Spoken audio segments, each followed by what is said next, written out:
don't even understand these niggas no more. Like, everybody know the game. As soon as the bitch get tired of you, we gonna file some charges. What's going on, Dr. Short?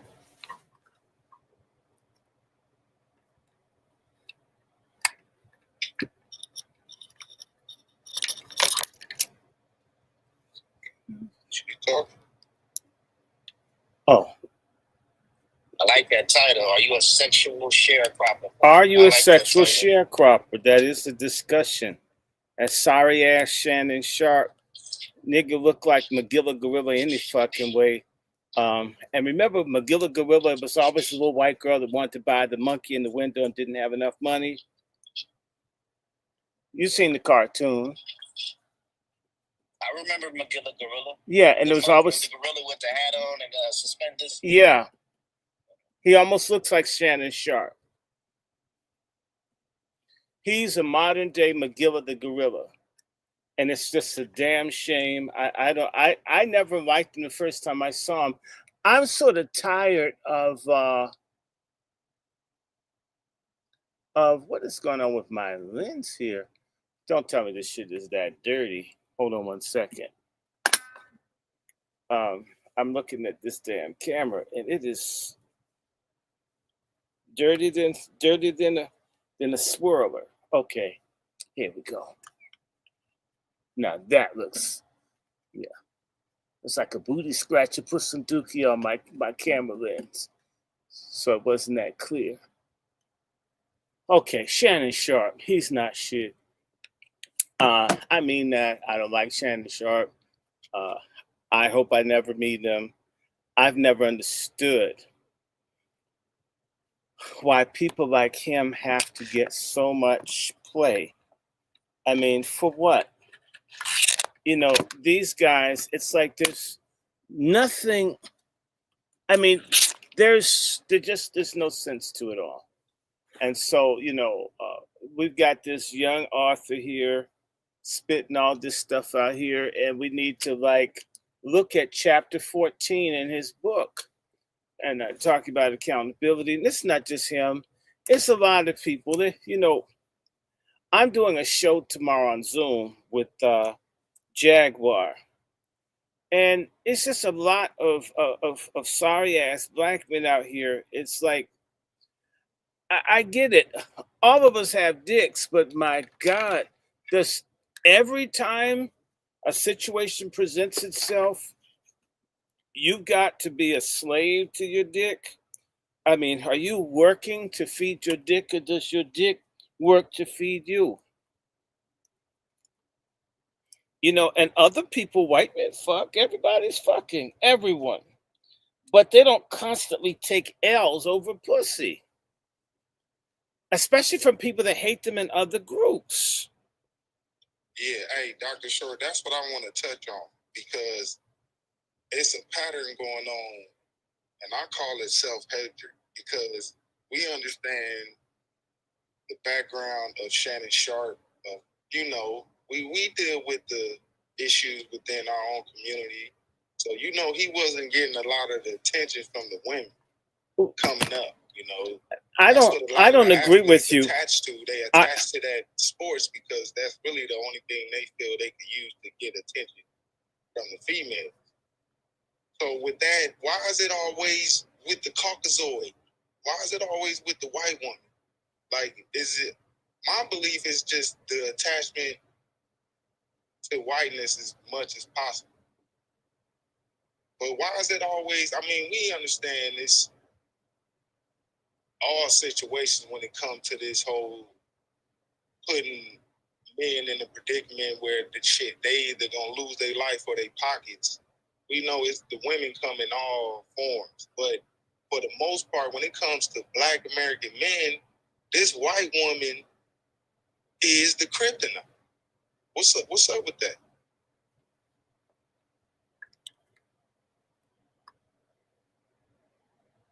I think, frankly, let's just be honest about this, okay? because I'm kind of tired of a lot of this. I'm going to go somewhere else because I don't want to talk about white women. I want to talk about black men and dumb ideas about what makes you a man, and also black folks running for manhood. Pro sports and sports in general is a way of escape, and it's a way to be accepted by white people. In and of itself, it's self hatred.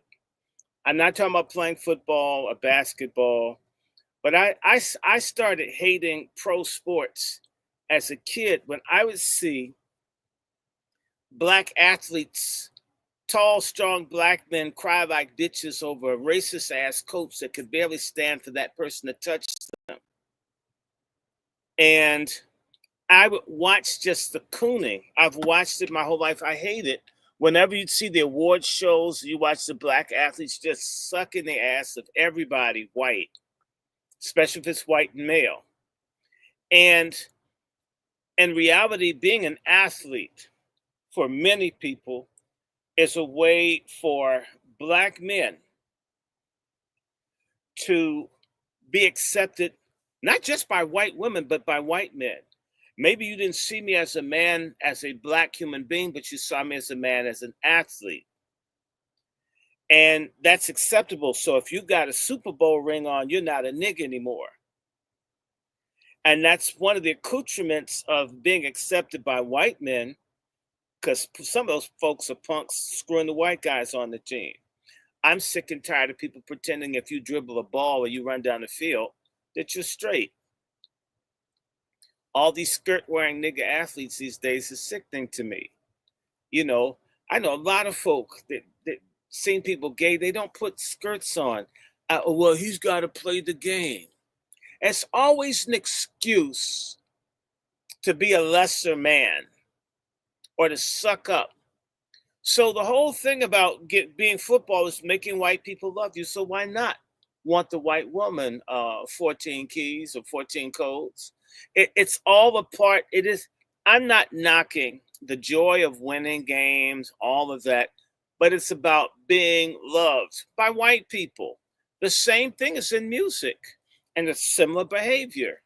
You make enough money, and then you give it all to women in a group of folks that hate you. And black women are seen as a liability, and then successful black women like Oprah Winfrey do the same thing. Now we know that Oprah's a creepy bitch that looks like SeaWorld's, has done some cloning and shit, put a fish face on a woman. But Oprah, she don't want Stedman. Come on, y'all. We know that that's some bullshit. We know that Oprah doesn't want Stedman, and Stedman probably doesn't want Oprah, and probably has a bigger pocketbook than she has. Okay, a lot of Hey, this. but I want you to stay on what you just said, because you just said something, and I'm gonna read something from the book. But like, the athletes and entertainers don't know that they are seen just like how models are. Like, they are just high paid prostitutes. You know what I mean? So in the book, I say, sports and entertainment exploited and punished black men's sexuality. Black athletes and entertainers are surrounded by white women who serve as both status symbols and traps. Many have lost fortunes, reputation, and even their freedom because they failed to see the setup. And that go back to what you're saying. They hold it to this status symbol really to separate themselves from other black folks. But they're not realizing that they're just another high paid prostitute. And everybody's gonna get their turn, and you're gonna go to the highest bidder. Yeah, well, look, a lot of people don't mind being a prostitute as long as it's to white people. White people like me. And so, and they're not alone. You see this in religion too. The little preachers, the little punk ass preachers like Take Dick's Jakes, where you have these racist ass white ministers that can barely stand black people, and these folks just want to be up in the pulpit with a bunch of Klansmen with crosses on. Right? We have a culture where black people I don't meet fucking black Christians. I'm a Christian. I meet niggas who are white ends. They worship white people. That's why I hold up a white Jesus and people get mad. This is what you fuckers like. And then when I hold it up, they get mad. I don't believe that Jesus Christ is black. Fuck you. You don't spend your money with black people. You don't marry black. You don't have friends that are black.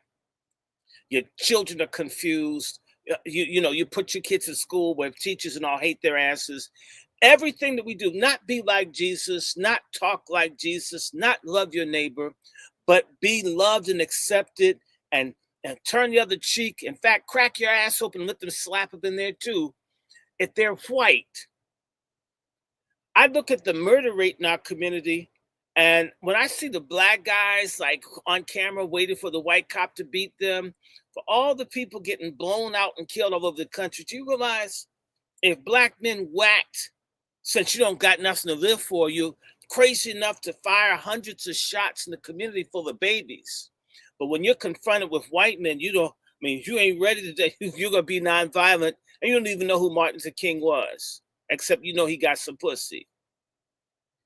And what makes him different from any other nigga preacher, right?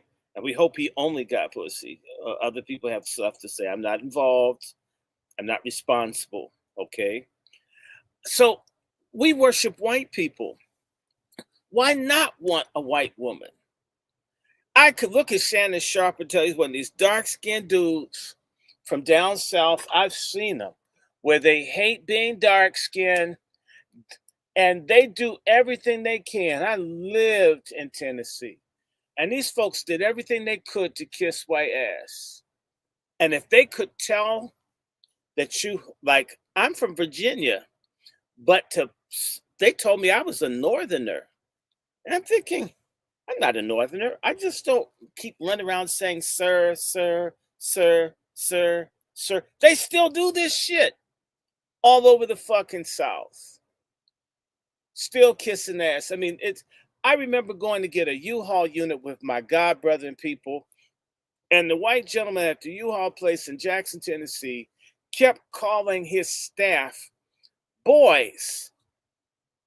We didn't say anything, but those weak-ass, countrified beta niggas down there could tell that them being called boy, they took it as he loves me. They could see we wouldn't want to be called boy. So you know what?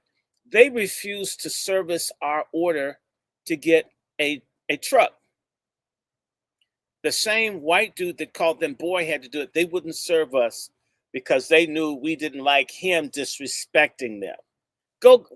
Let me repeat that. Black folk being disrespected, hated black people who didn't want them disrespected but didn't say anything. Just the fact that we didn't appreciate them being disrespected, they refused to serve us. And to their surprise, the white guy was more respectful of us than them, which made them hate me more. I was like, damn. A lot of our black folks are like a horse that breaks its leg in the race. It needs to be taken out the field, someone just shoot it. Because, you don't get it by now. Shannon Sharp, I didn't like Shannon Sharp the first time I ever saw him. I don't follow sports. When I saw Monique telling a grown-ass man what kind of woman he needed, and he's my age, I lost all respect. You need a sister to beg you not to get into trouble, fucking around with some, and she implied young white girl that really didn't want him. She warned him. I mean, he could, because he hates black women, because he hates being black. So to me, I don't care. In fact, frankly, I hope white women or some woman takes all these niggas' money because they never share any of it with us. That ain't black wealth. That's the personal wealth of Diddy or the personal wealth of Michael Jordan. They aren't sharing with us. In fact, part of the joy of being loved by white people for them is wasting money on white people as other black people starve. They like seeing that happen to us. That's the real thing here. They love seeing that, boasting about that. Oh well, black. You know what? I'm rich as a Republican. I can tell you a lot of Republicans are fucking coons. They're worse than the Democrat coons. And they get around white people and they just talk about how black people don't like them. See, they hate me too. I'm closer to you than the blacks or the Democrats and independent. Like I said, we have a civil religion of coonery where and white asshole licking and kissing at any price, at any cost. Sort of like the black guy that got shot by the white woman and they didn't charge her with the crime. And my question I got put off of a couple of platforms was white pussy worth dying for? I can tell you it's an emphatic yes. White dick is worth white dick is worth dying for too. So you get these niggas out here tricking the LGBTQ folks who get discriminated against. They get disappeared. You have these black guys fucking white men, then they disappear. They get killed. Nobody's looking for them. But it was white dick. They were with a white man. So we got this white, we talk about Africans and their little stupid religions. Well, one religion that is universal for self-hating black folks is worshiping white people. Africans worship white people, and coon-ass sellout boule and boule wannabe and just broke down ne'er-do-well Negroes all worship white people, and they don't think white folks have bowel movements. They think white people's shit is soft serve. They say a white person shit, they want to get a cup. They see a white person piss, they think it's champagne. And so I always joke about this white stuff and people get offended. I do it on purpose. I've seen this shit in my own family. Okay. I had a great uncle served in wars and would go in white people's garbage. And we had to fight with them, put it back.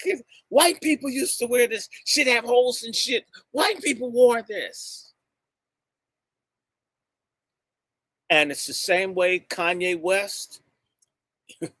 Everybody has run through that Kardashian bitch, but it was white pussy. So you mixed your sperm up with everybody else's spit and sperm, and your ass took a financial loss. But it was old white pussy. Entertainers, and these are all the people that are held up for us to copy, are the folks that worship white dick and white pussy. So in reality, they're sexual sharecroppers. They generate huge amounts of money and profits for someone white. And the same way the sharecropper got to sell some of the crop, they never made enough to get as big as the planter. Well, sex is part of how they get paid. And I want to say that it is structured. I'm a graduate of the University of Virginia, people. And the black athletes, we weren't even allowed to talk to other black students. They would stop it. They couldn't even have a black girlfriend. They would get told off. Look, I went to Harvard. I'm not boasting. One of the first black deans of Harvard College, Archie Epps, would denounce and criticize the young black men that had black girlfriends. They would complain about it. Basically, if you're going to make the next move, you're going to have to be sleeping with the enemy so we can have a handler to watch you. You can't make it with the black woman or black man. And you know what? We've begun to believe that too, like that silly ass bitch Whoopi Goldberg. I just enjoyed the fact that what's his name, the one that played in The Matrix, disrespected her. She needs a hell of a lot more disrespect. Did you hear that she told Monique? Yeah, Keanu Reeves, right? That he's not a good person. I don't care, but I mean, fucking Whoopi Goldberg looks like a slug with glasses. She's not a good person. To tell Monique She needs to get rid of her black husband. And yet, liar ass Whoopi Goldberg, when she was a junkie, her black husband that she doesn't talk about, got her sorry ass off drugs. She rewards him taking a white Jewish name and acting like he doesn't exist. And the only child she had was with him. And you see this on all sides. All sides. It's so, and it's really about worshiping white people. And by the way, and they excuse something that I've always been saying, Dr. Short, is that every black American in this country has an inner coon. And because we don't understand the psychological damage they did with us being around them but up under them for so long. And just on the subconscious level, you see it. Like the saying go, you want to know what a black person is thinking, ask them in front of a white person. Like, but okay, so let's talk about code number 13. What is the consequences? Because this is a pattern that we keep seeing. The consequences. And we got some of us that's gonna jump off the porch and call it conspiracy and white supremacy and all this, which we understand. But when are we gonna start holding each other accountable for our own bullshit? It's already starting. Your damn book is starting it, sir. You're one of the instigators of reform. You think I'm fucking with you because you have a book?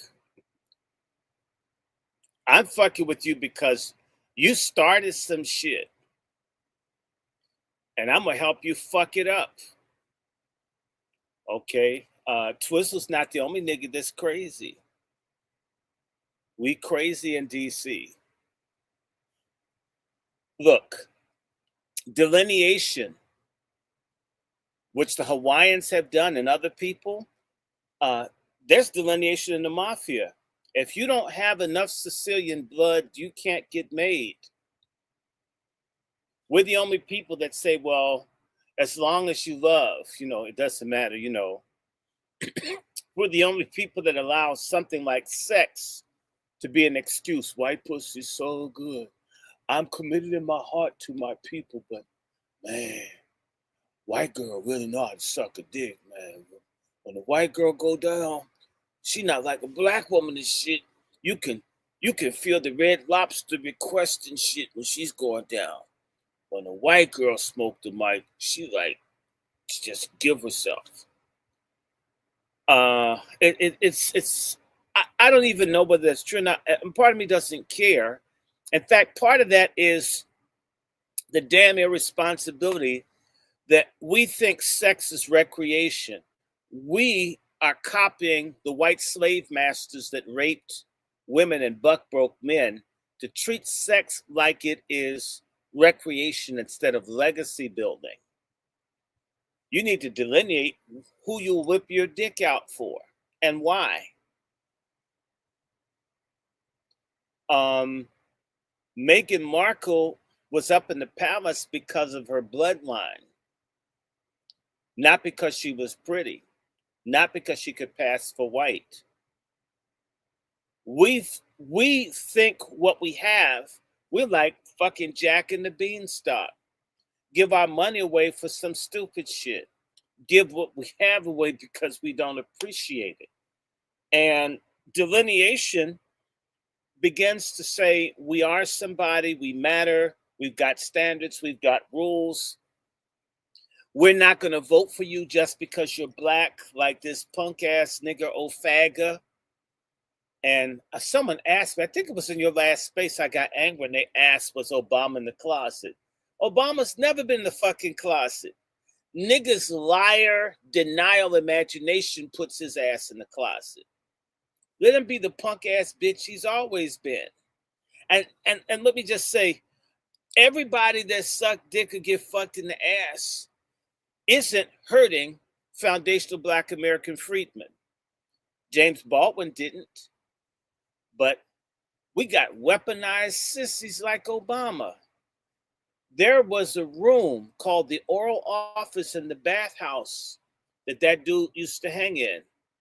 It was called the oral office. These white gay men had a room dedicated to Obama at a gay bathhouse. So you look at the Billy Porters and these other people, you see this shit, the RuPauls, over and over again. It's all about this doesn't happen with other groups of people because they don't forgive you if you embarrass them. We're the only people that will say, Rick James got money. Rick James got money. We've allowed the paper produced by our enemies to compromise all of our values. Everybody doesn't do that.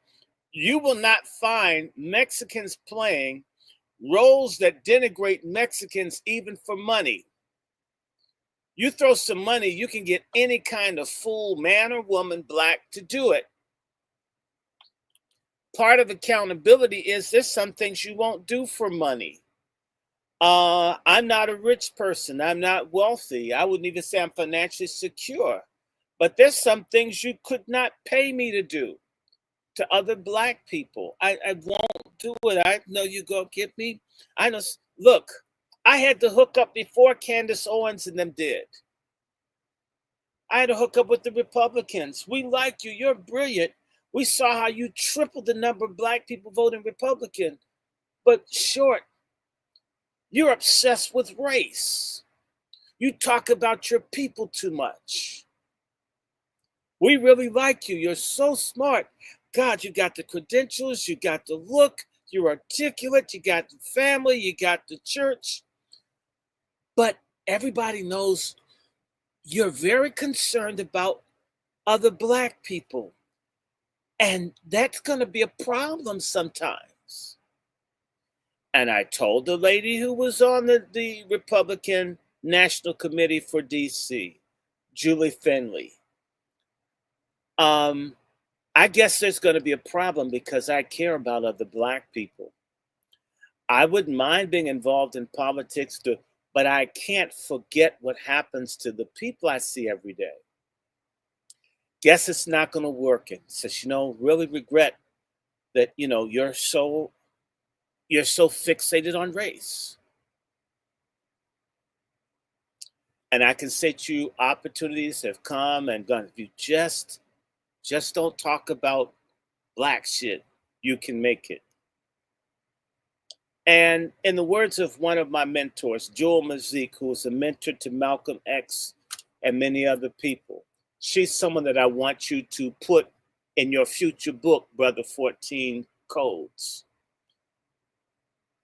The year I was born, 60 years ago, a CIA agent went up to a woman named Joel Mazik, a black Indian from Georgia, Macon, Georgia, who's one of the mothers of real Pan-Africanism and black nationalism and the modern civil rights movement and the black internationalist peace movement.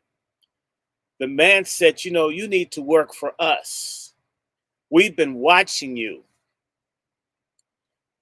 You need to work for us. How much are you getting at the Library of Congress? We can give you 10 times that. Starting. And he asked my mentor, don't you want to be rich unlike these other black people? And she answered, what's the point of me being rich if my people are being oppressed and poor? Why should I be better than the group that I'm in? And the guy went from being nice to saying, you're an arrogant nigga bitch. I can see that. Well, you know what? You had your chance. You don't have your husband anymore. And within a short period of time, they had interjected the former wife of Harry Belafonte to be his mistress. And then he was trying to kill her husband, was trying to kill her, one of the mothers of black nationalism and everything in this part of the century. This really happens. Y'all need to talk to some of the older people. They don't scream and holler about how rich they are because they refuse to sell out. The problem is in our community, we celebrate sellouts. He could dance and sing, but Michael Jackson in many ways sold out. Prince sold out. Almost everything that we see, in fact, crossing over should be called crossing out. Abandoning the very people that made you to get the money of the other people that had initially ignored you. That's seen as greatness. Went to divinity school. I wasn't trying to do it, but you know what I did? When people said, you could have a white church short. Why would I want a white church? What, I'm building up white people and my people are broken? What sense? I mean, I went to school to do all of that to help the other side. So your book talking about delineation, accountability, reciprocity, us being people of our word, and understanding, again, nothing should come before your principle as being a creation of God, being a man, being a father, being a husband. That means your dick. That means white acceptance and all these other things. They can't even compete with necessary things that we have. Now, let me stop because someone else needs to talk. You could, Dr. Short. You touched on some points. Like I said, I wrote that chapter because a lot of black men like to complain when it comes to the women in our community. Mm-hmm. When, like I said, a lot of the behavior is because we are fucking up. It's really that simple. Yeah, and black men rip up black women. They rape them, they molest them, trying to fuck them by the time they can walk. I mean, there's sisters who've been run through by the time they're 12, they're pros. Why would she still be innocent if part of black manhood is busting that pussy as fast as you can? I had a poem called Fuck My Community that I wrote, 33 years ago. And a stanza from the poem is, I'm going to fuck you, little girl, and I know I'm early, but I got to get mine before it gets too curly. It's a mentality of a lot of our sisters are the victims of pedophilia in their families. I mean, a black woman goes through basically either a pussy because there are a lot of studs, women raping girls. Our sisters go through a sexual gauntlet, and so do our boys, where everybody's ripping and fucking everybody else. Not loving, not nurturing, not protecting, not caring, not teaching people to read and write, but damn. And I've seen people. That subconscious behavior you was talking about of mimicking them white folk. And even if they're not imitating white folk. I've seen this shit where, man, guys are looking at a girl, 7, damn, she gonna be fine. I mean, we're talking about an old nigga, 45, looking at a 6. I'm glad I don't have a daughter like you. I'm gonna punch a nigga in your face. What are you looking at my child for? Maybe your dick is too small for her. Had you ever considered? Get a chihuahua, shit. We have a culture, a predatory sexual culture that mirrors what we had in slavery. And we've come to say that's keeping it real. Yeah, I was saying that in the last space. We understand the fucked up behavior that goes on, especially within the family. Everybody chooses to ignore it. And then everybody's worried about why you become an adult and having all these goddamn psychological problems. Or why you're gay. And we let 1 in 9 of our kids go into child and family services so they get raped in foster care. Mm-hmm. And pass from one group of people to the other. So I'm sick of things being kept real. I want shit to be fake.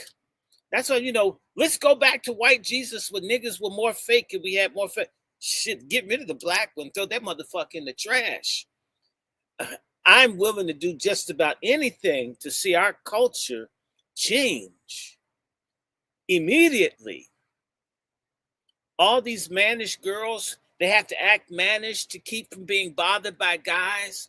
All these dudes, I mean, look, let me tell you, was going to get a job, although they weren't treating me right, to work as like an assistant of the court to work with young people. And there was something that happened that hurt me so bad. I just says, these kids who are being kept in the homeless shelter, young black boys, they couldn't be more than 10, 12, were making fun of one of the other boys, saying how he was going to get fucked. And he was saying he wasn't going to get fucked because he went to bed later. He would go to bed at 12 o'clock. That's the way he kept from being fucked by people in the homeless shelter. And we have hundreds of thousands of homeless children. People are vulnerable. And this doesn't bother anybody. This doesn't make people angry. And it's in the church too. Okay, this is why you hear me talk about church shit. Okay, and it's in the mosque too. They can lie. We have all these cults: Nature Boy, Polite, Malachi York. All these people are freaks. And those sex cults and people screw Yahweh ben Yahweh, you're fucking other people's wives and shit.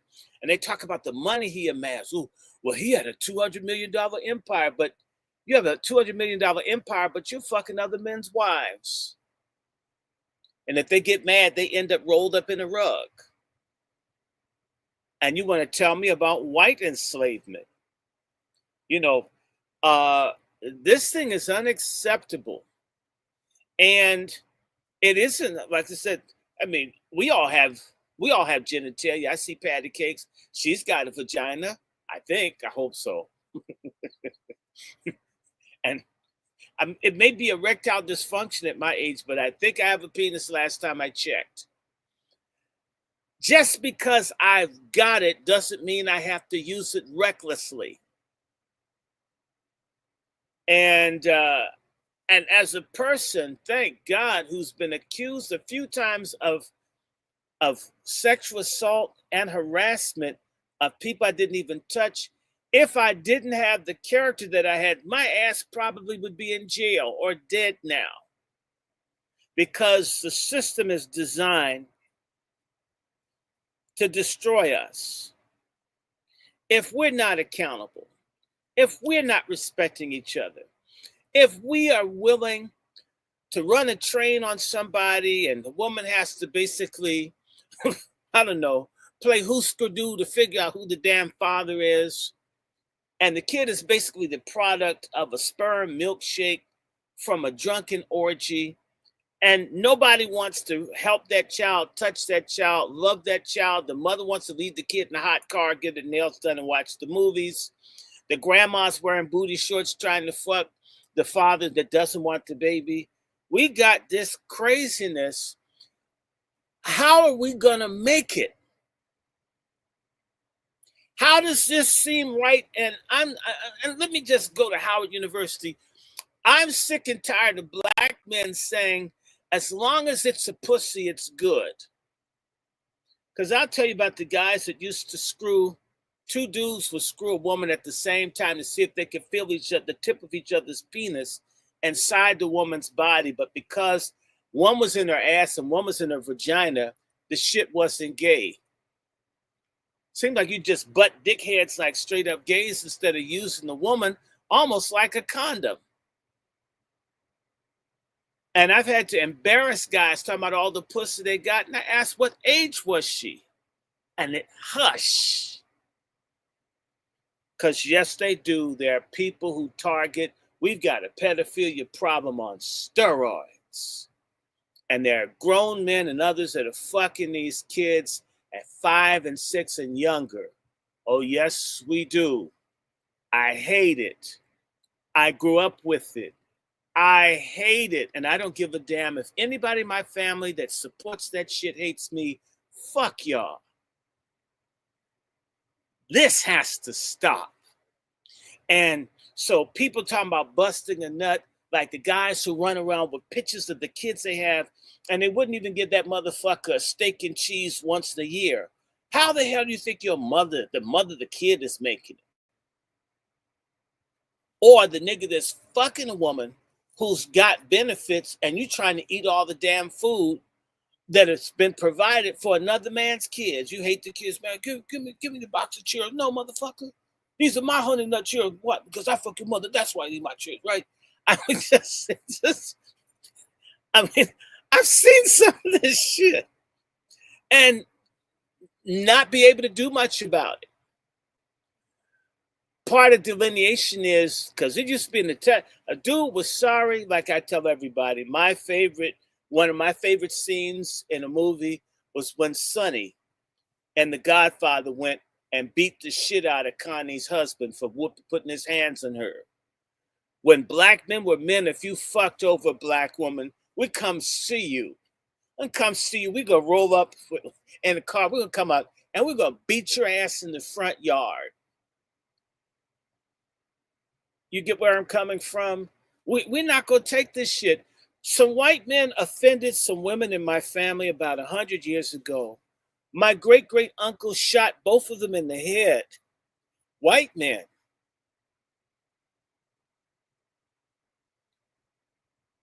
Don't fuck with our women. He had to run the rest of his life. But the point is, our women should be safe. Our children should be safe. They aren't safe if you're just fucking shooting nut everywhere like it's a fucking super soaker instead of the ignition that goes into the womb to bring new life into this world. And killing the babies, being an abortion clinic getaway driver doesn't make you a fucking man either.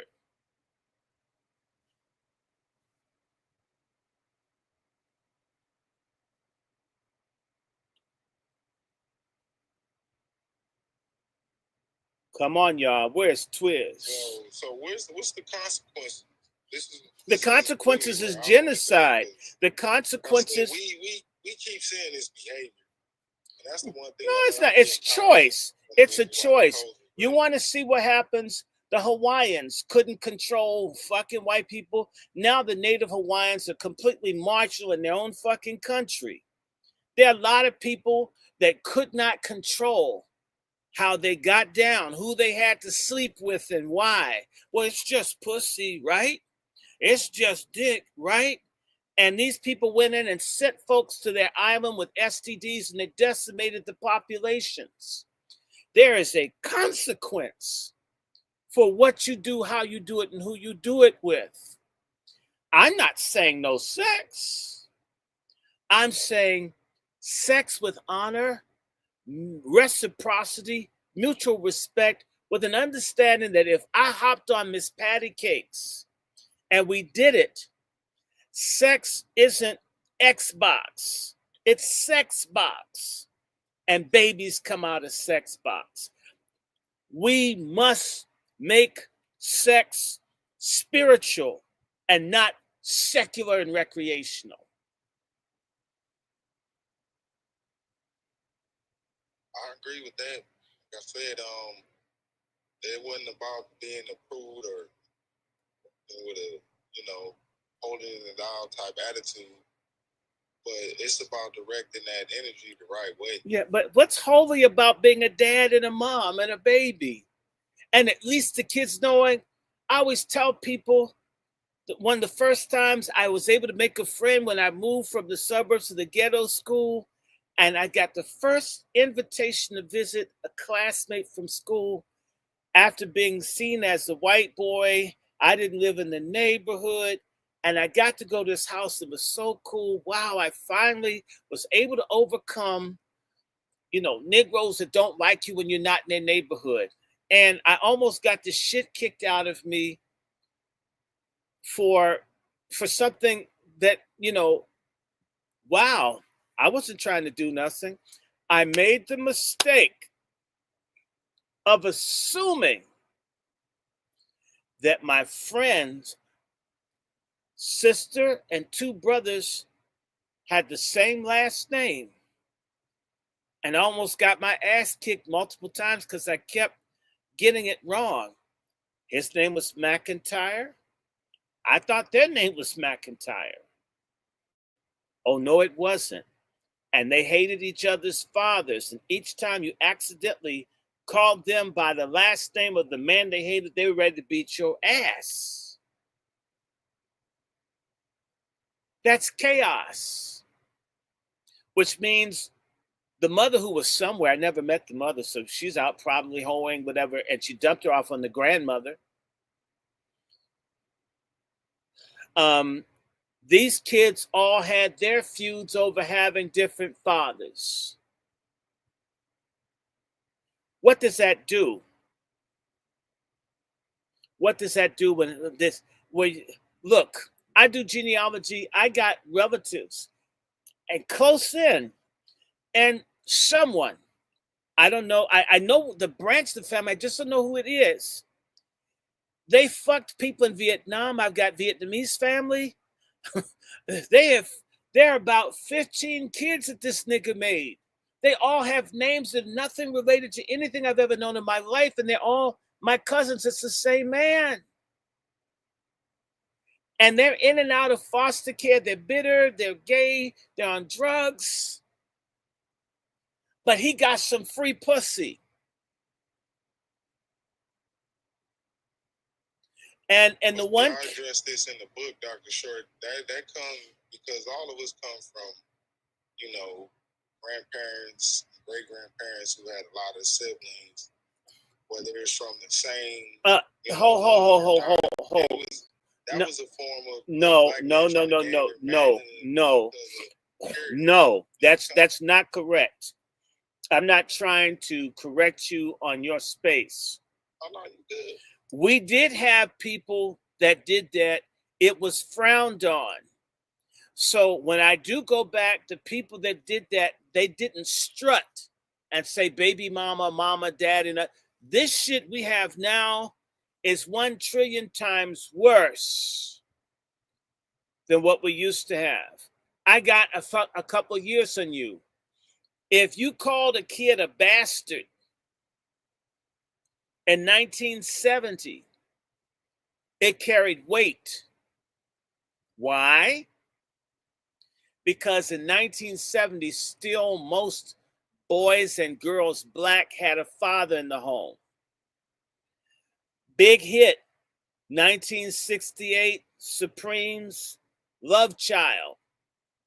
Their second or third best-selling record went number 1 with white people, only went to number 2 with black people. Biggest black female group of the decade, but they talking about black folk. This love we're contemplating is worth the pain of waiting. We'll only end up hating the child we may be creating. Love Child. The discussion about fucking and not thinking about the consequences, it was taboo. But this situation, because I got the book on the Negro family by E. Franklin Frazier from the 1940s, where this thing had started then with the dislocation and blacks being driven off the land in the South and the Great Depression. We've had a trend, but this has become even more powerful with deindustrialization, forced disintegration, because we ain't integrated with nothing but hell. And the promotion of crazy values, different strokes for different strokes. Yeah, like Vietnam. Kids on different islands. Yeah, but Vietnam, that welfare, the projects, feminism, and the sexual revolution was meant to do what has happened to us. And by the way, we're not unique. White folks who don't finish high school or college are doing as poorly as the Black Americans I'm describing, as are the Latinos and others. Just there's a greater cohesion because the pressure to destroy and atomize our community is greater, and the betrayal of our leadership, the abandonment of the church and all the other institutions that provided cohesion, the destruction of education, all and the destruction of our communities through the federal highway commission, all these other people, all these things hit us like a neutron bomb. Now, this is already a discussion, but what has not happened is a master plan to repair us. What many of us don't know, because when we hear about Reconstruction, mostly what we hear is how Black people lost stuff. But we miss the fact of how many Black people were able to create a more stable Black family after the enslavement. In fact, Black freedom at its core always was having a family with a man and a woman, not this rainbow Skittles bullshit, not two dykes who are turkey basting, but a man and a woman raising children, and a real man takes care of his kids.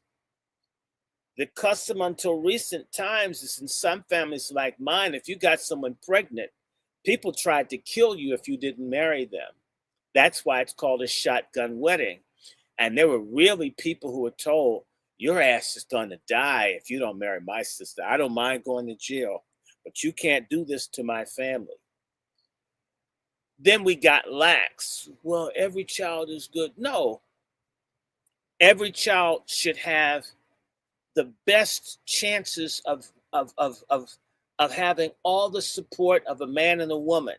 And if they don't have that, the odds are against them for reading, for literacy, for academic attainment, for them to stay off of drugs, for them not to be depressed, to not be suicidal, to not go into crime, to choose not to fight to preserve that, as the Black Democrats have done, and the Black Marxists, and some little goofy Negroes in their little stupid cultic religions.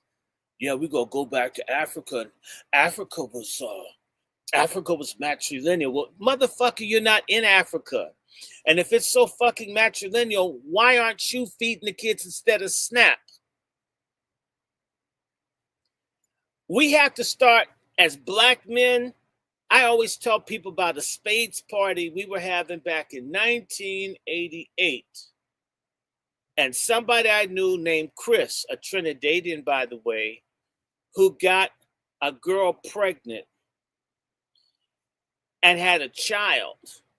I didn't know. So I was playing cards and I was making fun of niggas that don't take care of their kids, clowning them like I do them right now. You're a sorry ass nigga if you don't take care of your kids. God blessed you with the baby. You can't even take them some fucking Now-Laters and some infant formula as cheap as Depends are. You probably wearing them yourself, switch-headed motherfucker. You can't do anything for the baby that came out of your fucking nuts, but yet you want to boast about being a dad? So I was clowning hard on sorry-ass Black men that don't give a fuck about their kids and bitch about how hard the white world is to them, yet you make a child with less than you and you don't care about him. You're worse than a fucking white man. I talked so bad. We were laughing. This dude almost cried. And then people started telling me, hey, go light, Short, go light. Look, this is what I have to go light for. I'm not talking about anybody here because I wouldn't even play cards with a nigga that won't feed his own kids.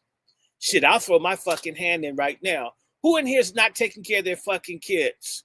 So I can disrespect you to your face. Turned out the nigga that was upset had abandoned his kid and was on crack. So, I laid that nigga out. I ended the card game. Get the fuck out my apartment. We're trying to raise up our community, and the least you could do is be a man for your son. You eating my fucking curry chicken, playing on my spades table, and your kid's hungry. Get the fuck out my house. Get out, I'll throw you out. And you know what? His ass starts seeing his kid because the other guys backed me. But you see, we Black men, we want to be cool and popular and fit in. We need to start telling niggas, I don't want to fucking be around your shiftless, get a loaf of bread, never return type nigga that's not taking care of your kids. I don't want to see a fucking grill in your mouth and $1 million worth of tattoos on your dick and your ass. and your kids don't have shoes, and everybody else is donating school supplies for your fucking kids, and you don't care, but let those motherfuckers get to the final five for a basketball game. Oh yeah, that was some shit I stole back in the day. We as black men should punish any motherfucker that makes a child and your name isn't on their fucking birth certificate. I'm saying, stay the fuck away from Dr. Randy Short. I don't want to know you. You aren't worth the shit. You're a fucking black Ku Klux Klansman, because your children are the ones dying. Your children are the ones ending up in jail. You're the ones committing suicide. They're the ones doing the mass shooting everywhere because you didn't give a fuck. It was just some skin tight pussy, if it was skin tight, because y'all fuck a lot of big girls because they pay you. All of this is about the fact that you can slide your dick into someone and not be committed, not be married, not really be a functional man. And you know what? Won't even pick a quality woman where you guys may have to suffer and eat some biscuits and shit until you get on board where you guys have something. To hell with that. We make excuses. Oh, well, you know, she had good pussy. What you need to know is whether she'd be a good wife. Would you be a good husband? Would she be a good mother? Would she be on your side? Would she know the difference between Clorox bleach and infant formula, not poison your damn baby? And that she's not a stud fucking your mama, all your sisters and your aunts, and you're subsidizing that shit because, you know, you think because she lets you hit it from the back that you're all that. When do we get tired of that? I don't want your friendship or popularity. I want there to be black families, and if you can't start one, be like me and not fucking procreate. Don't go out there praying and lying to sisters, pretending that the car that you borrowed, that you rented, is yours, so you can get some pussy that you're not responsible for. Pussy ain't really free. It just seems like it. Pussy is like a real estate contract. The fine print at the bottom, that's the shit that gets you.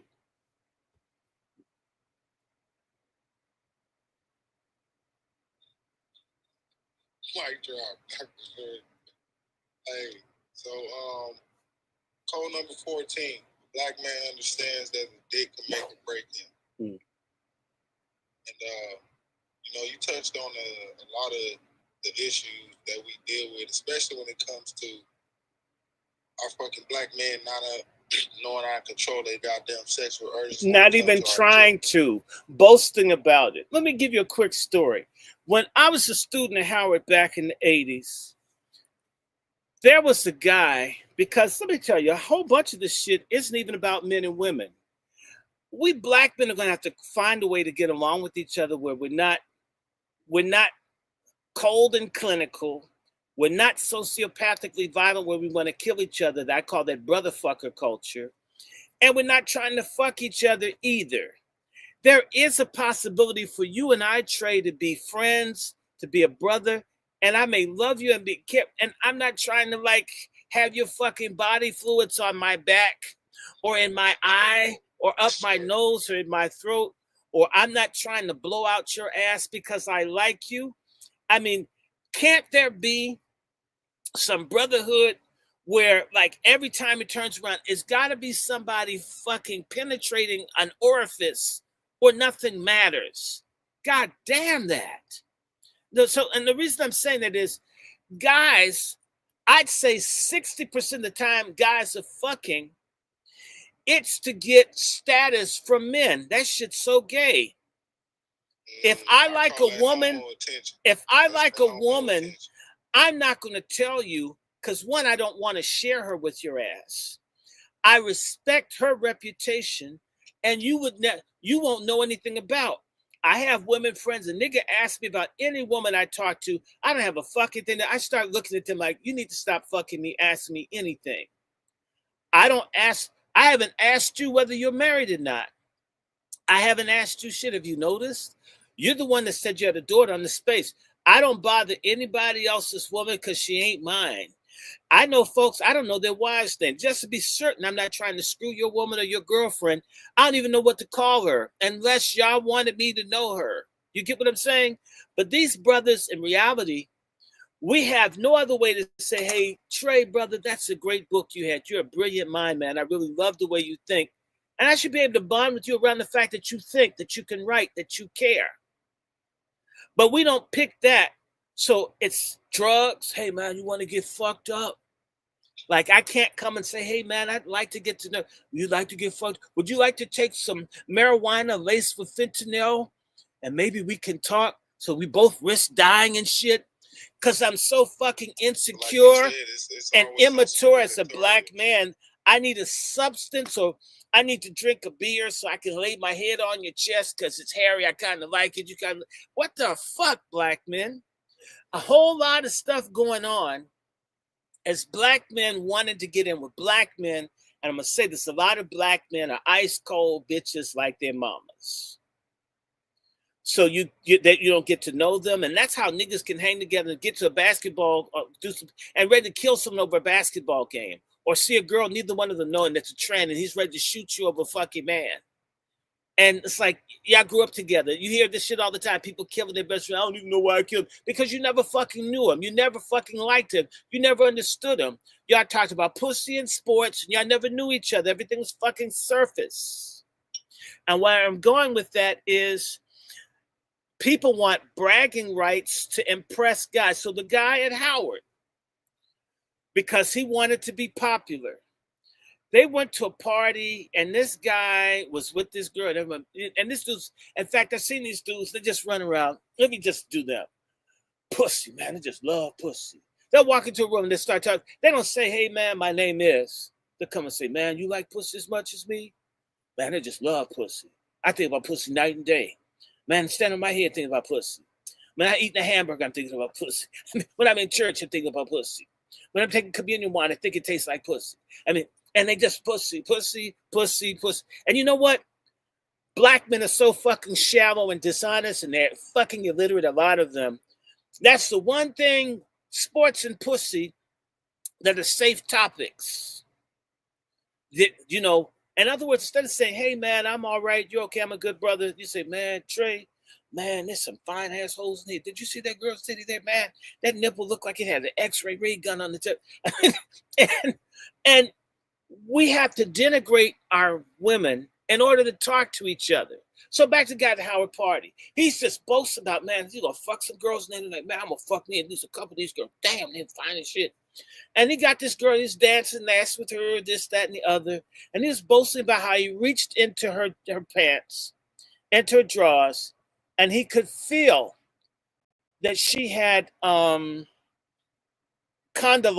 She had vaginal warts. She had an STD, and he felt it with his hands. And you know what? To prove how much he loves pussy, he fucked her anyway without a condom. Because he knew, man, I like pussy so much. If a bitch had AIDS, shit, I'm a pussy. I'm okay. And that's bragging rights, that I would fuck a woman with AIDS, or I would fuck a woman with STD because it was pussy. As long as it's not a man, you know, that word up, nigga, I fucked those hoes. I fucked that bitch. Man, I felt a little knot. I just put that shit aside, slid my dick all up in there, man. Shit, there's a clinic up the street, man, but I don't turn no pussy down. This kind of stuff, which is why we have sky-high rates of AIDS and STDs, and we are sterilizing our women with our fucking filth and our dirty dicks, black men. It's a goddamn disgrace.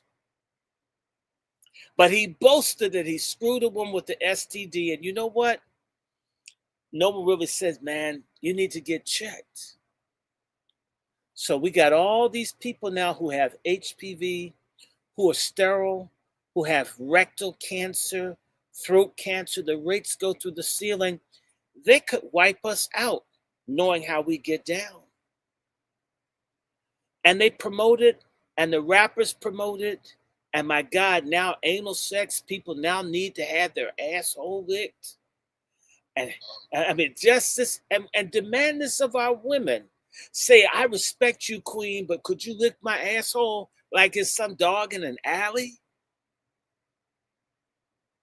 And there was a guy named Dexter I went to Howard with who was a Q in the School of Dentistry. Hi, Dexter. He had videos, a hidden camera, and he would get women to lick his ass and show the videos to the people at the Howard University Dental School.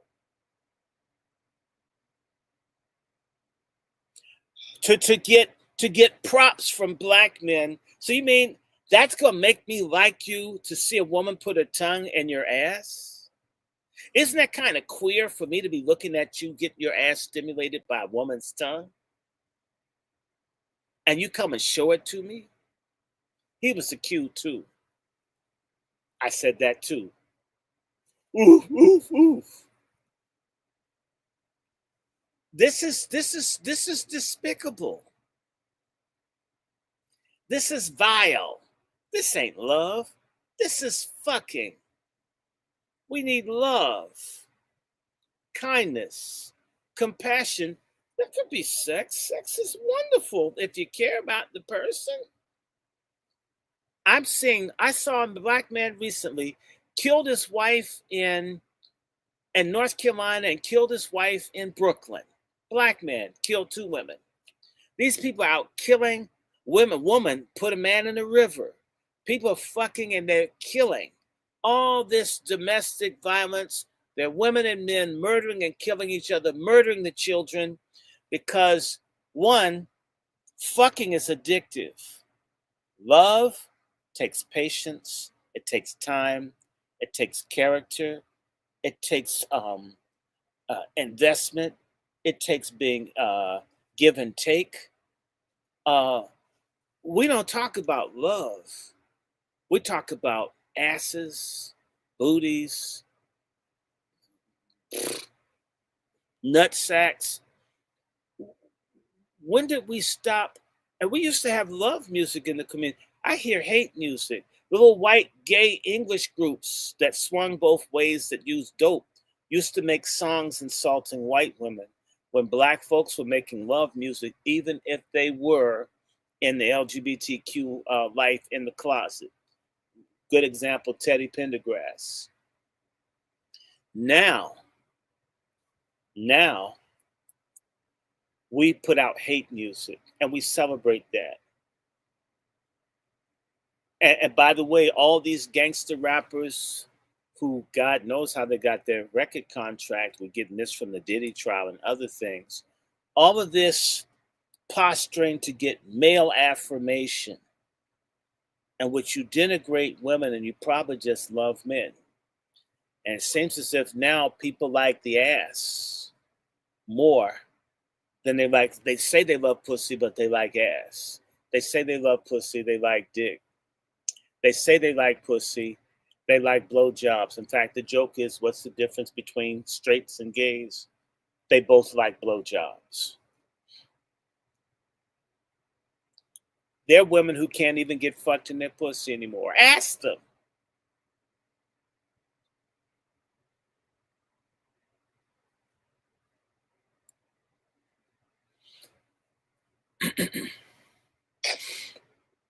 Where I'm supposed to go from there, Dr. Short. But it's a detriment in our community. You know, like I said, a lot of black men use it as an excuse as far as it comes to child support and all this. But like you said, you got control of where you plant your seed. Yeah, if you got married, you would have some protections. You basically, it's not enforced, but you're not supposed to have sex with people you're not married to. Not supposed to, but that's not enforced. So you're out here having sex outside of necessary legal protections for yourself and the potential offspring. And you bitch about the outcome. And then let's go further. These same black men that bitch and talk and know all the sports statistics in the nigger barbershops. That's why I cut my own fucking hair. I can't be around too many dumb people at one time. I mean, I get dumb germs and shit. It makes me psychotic. They know every single solitary statistic of these athletes. Man, he got a new tennis shoe line and he's starting at $100 million, right? Motherfucker don't know his kids' report cards and none of this shit. But these same black men know all this stuff about these athletes and the fucking white women that want nothing to do with them, having banded together to demand that the courts treat black men with respect when it comes down to custody. Even white men and others can come together. In fact, I'm going to just say this. Part of the consequence of a black man worshiping his dick, or at least hiding behind his dick to define his manhood, is that there's substantive manly things that he should be interested in, like the control over the lives of his children while they are his wards, and coming together as a collective, whether it's to get trash collected or to do something to keep gangbangers or people from doing graffiti. Instead, the shortcut is to just talk about how much pussy you get. White men talk about pussy. Everyone talks about sex, but you know what? They take care of some business. Certain things, fuck up a white man in court. He'll go in and shoot everybody in the courthouse. I used to work almost across the street from the courthouse in Prince George's County, a really fucked up place if you're a black man and you get divorced. And the black men would be crying like little girls because they went to court and the racist ass white judges, the little castrating, pork chop feminist bitch ass black woman judges, and then the brotherfucker black men that probably want to fuck the man's wife that want to be hard on him to prove how hard he could be on another. They would just fuck the black men up totally. But you know what? And all these black men get fucked, and none of them say, hey, Brother Trey, let's pull together. Let's see what we could do to make this process fair. I understand marriages break up, but a man shouldn't go from making $700,000 a year to a divorce where he's living in his car homeless and the wife gets everything and she cheated. And that's the other thing. When it's all about your dick, you don't care about anybody else who has a dick. Everybody with the dick is your enemy when they're black, because we're all fighting over, the supply of pussy that's going to run out. As if pussy going to run out. I think pussy is a renewable energy source, okay, like natural gas. That's my personal opinion. Other men come together and they don't hate other men in their group for having dicks. Black men, I've heard niggas say, man, I wish I was the only man on this earth. I could fuck all the hoes myself. This idea that you'd like to see, as much as a Ku Klux Klansman, you'd like all the other black men dead so you could have all the pussies. This stupid ass idea, this nihilistic, anti-black, hyper, malignant, narcissistic, fake ass heterosexuality, because you couldn't fuck them all. In fact, you want to know how the white people took down Africa? The Africans who traded off all the men to get rid of the men so there'd be more pussy for them. When the little armies came in, they rolled those motherfuckers because they didn't have value for the next man. Real manhood is, I want you to have running water. I want you to have a decent house and electrical power, and your kids to have textbooks and good schools, and that you have a good diet, and that you have transportation, and you have health care. It's not just like I'm a bitch Shannon Sharp type nigga or Michael Jordan type nigga where it's all about me. Basically, I'm almost like a conceited bitch that has 1 million mirrors in her purse, except I've got a dick. This passes itself off for black manhood. It's bitch behavior. It's just got a dick on it.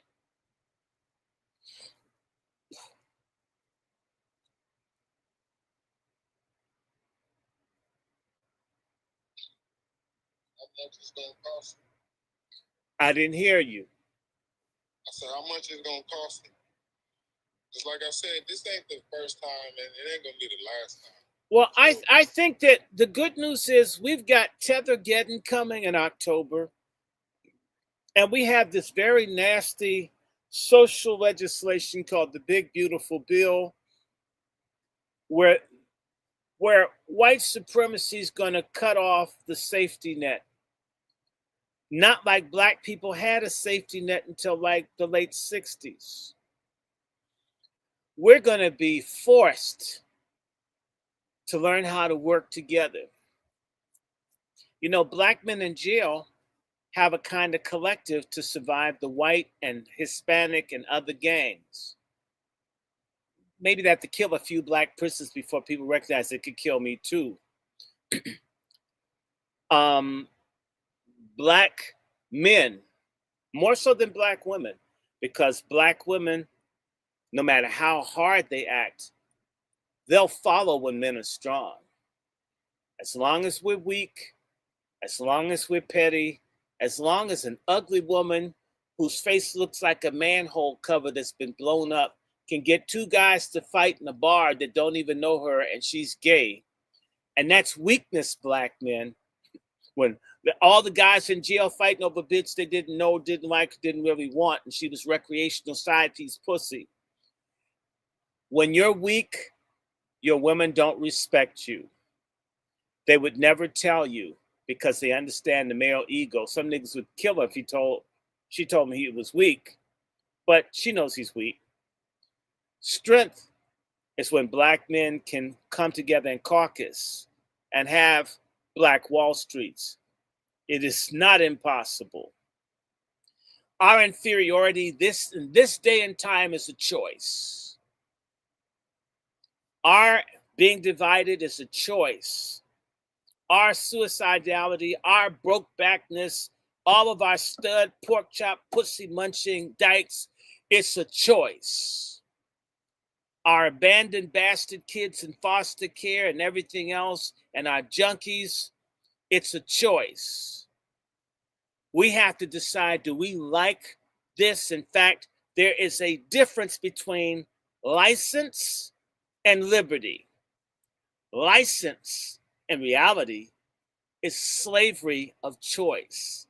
You can have a license to drink, to get high, to be whole, to be a trans, whatever. Liberty may mean I'm not doing those things because my eye, walking and talking with my mind, stayed on freedom. I stay away from negative things, and I have to mortify the body, as the Bible says in Romans. There's some shit I'm not going to do. I always tell people about the woman who had the most beautiful smelling pussy vagina. Oh my God. I was cuckoo for Cocoa Puffs. Every time she came to class, I could smell it. I can still smell it. I'm going to start smiling when I think about wonderful vagina smell. And that shit was doing mind control of me. I mean, I was seeing like the little circle wheels spin around and shit. I could have hit it. And I loved the way this young woman looked. But she's my student. I can't do that. I can't. And this girl wanted me to fuck her. I can't. I'm there to teach, not to be a predator, not to bust the nut. Well, I had wet dreams, probably about 10 times as many. It's just like empty me out. My job was to educate and uplift young men and women. And so I had to tell her, I ain't doing this. And I smell how good it is. Trust me. And if you've ever smelled a pussy that's so good that you can remember it, I mean, it's clean too. Oh my God. It's like, I don't know. She had some kind of, I don't know, jungle potpourri. Oh my God. It was pussy I couldn't have. And had I not been a teacher, maybe. But as an instructor, I had to pass it up. I still think about this shit. Not gonna lie. That was some great pussy. But it wasn't mine. And by the way, as a teacher, the students trusted me. You know why? They knew I had integrity. I had a young gay woman tell me, you're the only man we know up here that's not taking advantage of the boys or the women. Because I tried to get her to talk to a woman instructor about what was going on. And I said, look, you're a young woman, talk to me about a matter that's of sexual nature. Let me get a woman for you to talk to. So you're okay. And open the door to my office. I don't want you to. And I kept closing the door, opening the door, and she kept closing it. And it says, why won't you let me get a woman for you to talk to? And she screams, she says, because I'm safe. I'm with you. You're safe. I'm more afraid of the women than I am of you. We've studied you. You have dick control. We don't even know why you teach here. And she went on to talk about how the football coach, Sneed, was trying to fuck her. And why she felt comfortable because I was probably the only man she could speak to that I wouldn't try to hit some too. That's sad. And I was at a Christian school. So yeah, when you say Christian, damn, that shit's scary to me. Let me hold on to white Jesus for a minute.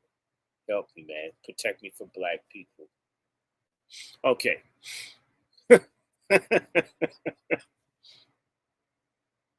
We've got to understand, and we don't have to do this much longer, brother. I can stop because, I got to do this show with Jaguar tomorrow.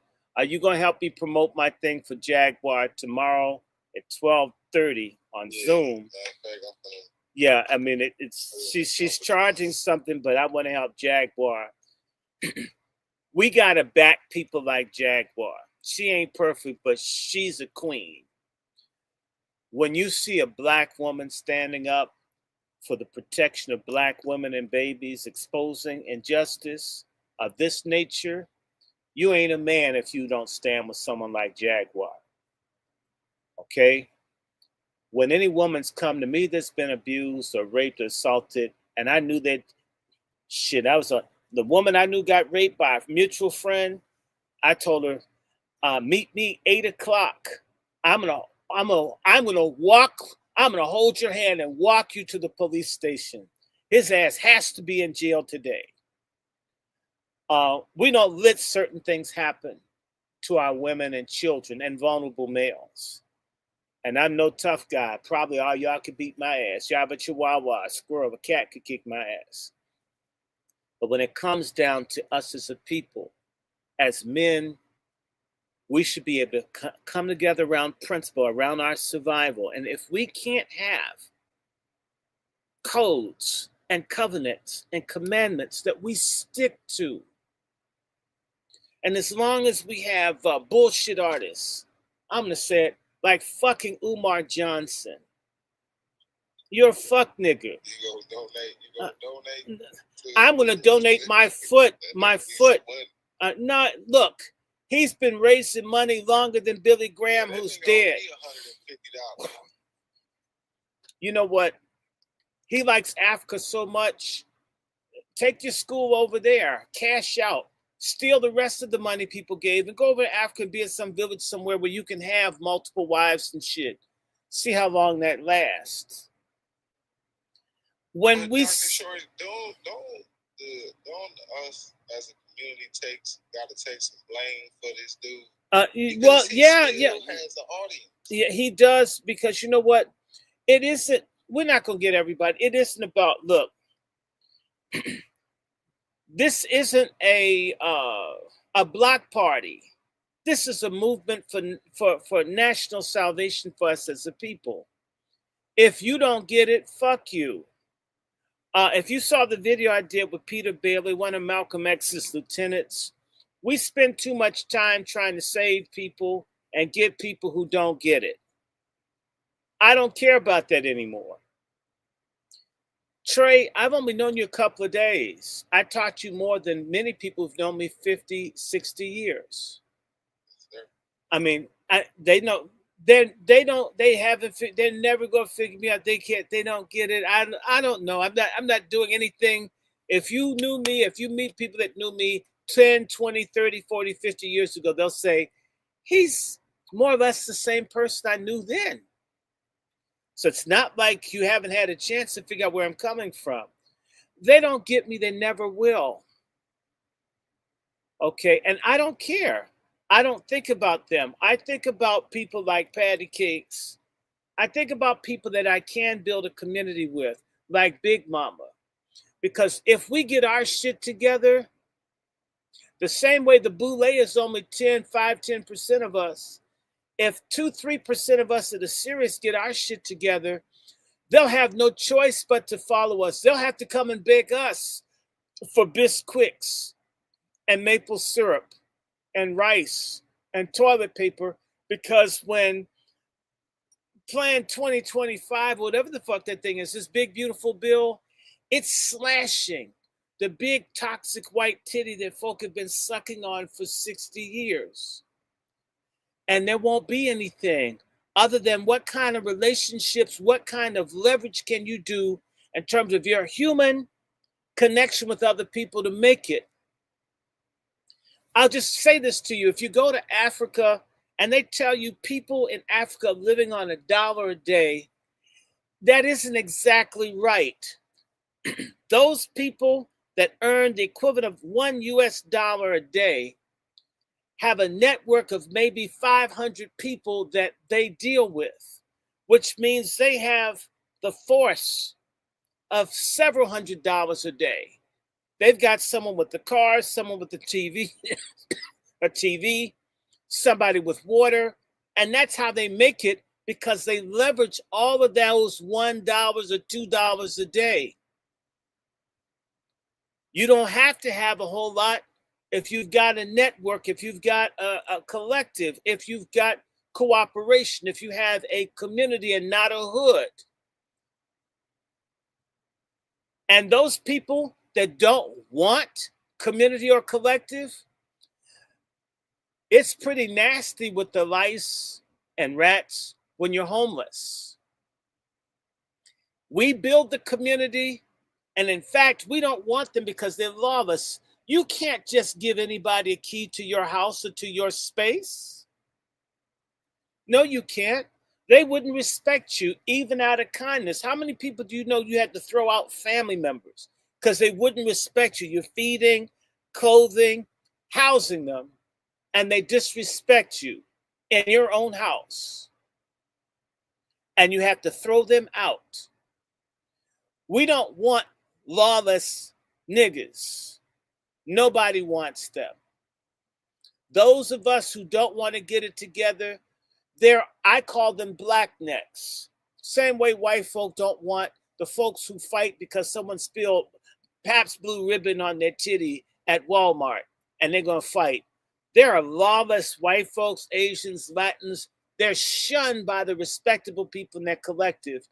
We've got this stupid idea that we got from white leftist social workers that put all of us together. We're the same.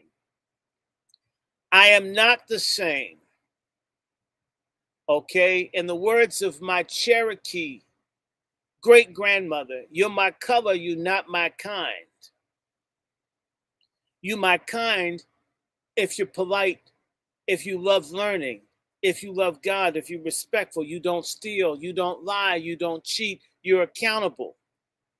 If you're a lawless person, I don't want to be with your ass.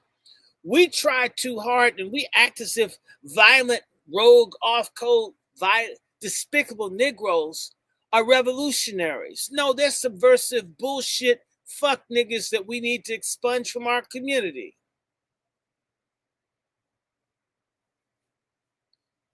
That's how that works. You don't want to work with us? Get the fuck out. When you have a basketball team, you don't keep someone on the team or that you bench their ass if they won't come to practice. We're the only people that put the person that won't come to practice, that won't wear the uniform, and we want to put them on the floor. Fuck them. We're worth it as a collective for you to want to have rules, codes, laws, because you value a relationship with Brother 14 Codes and Patty Cates and Twizzle. I don't want to molest his kid, Sister Giselle up in Baltimore. She's worth it. I don't want to talk too fresh to her and have her husband come and kill my ass Baltimore style. Probably put me in some fucking crab cakes and shit and feed me to a dog or something. When we love one another, we're willing to submit and have certain ways in which we deal with each other. And let me tell you, it's fucking attractive and addictive when you start finding community people, trustworthy people that are honest. And we're not talking about takers. We're talking about people that are in the reciprocity. When you meet someone like Giselle or Patty Cake, you grab onto them and you keep them. And if we have a closed community where you just can't get up on our network or you just can't have our stuff or our food, because I've watched Black events which just open to everybody, and the folks come in and disrespect your ass in the midst of you being kind to them. And it doesn't win them over. It doesn't confront them and say, you have a fucked up family system, a fucked up way that you interact with people. You need a beat down. In fact, let's bring it to them. We have to be the ones that bring order. And if they want disorder, stay the hell away from us. And when the cops shoot your ass, have your own march.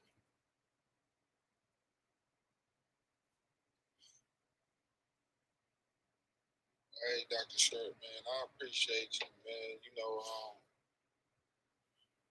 I said it before. This been a humbling experience, and you opened my eyes a lot as far as me writing this book, because now I have to come at it from a different perspective, because we do have a lot of work, especially us as Black men, because we have a lot of, like, go back to what you was talking about, the bragging, this whole attention seeking and pride. The guys are such hoes. They're like girls who they're like girls who get the butt jobs. Except guys don't get butt jobs. They talk about how much pussy they get. It's still cheap. When a woman's always shaking, jiggling her ass to get attention, to go, man, I got some pussy, I got some pussy, I got some pussy. And it's like, and the dude probably has AIDS and shit. So I don't know what is it, pussy or pussy? No, don't answer that. Never mind. Just. And then something else you brought to my attention too. I always thought it was weird how dudes would always go out their way to try to say they smashed another man's woman. It was like that was some bragging points. And like I said, it goes back to what I call homo attention. Like, it is. A lot of men don't understand that they subconsciously really are feminine and really engaging in feminine behavior. Mm-hmm. But I call it fagonist. It's like a male feminist, a fagonist. He's basically a sodomite that loves pussy. In fact, like I said, a lot of these men, I'm going to just talk about these sorry ass Black men. The only thing, life for them consists of holes: a pocketbook, a purse opening, a vagina, an asshole, a mouth, right? And sometimes a checkbook. And it's all about getting something out of a hole. They don't really care anything for a woman. They care about the holes. In fact, if they're twisted, they don't care anything about the man. They care about his holes. And it's all about perforating everything like your dick is a chainsaw.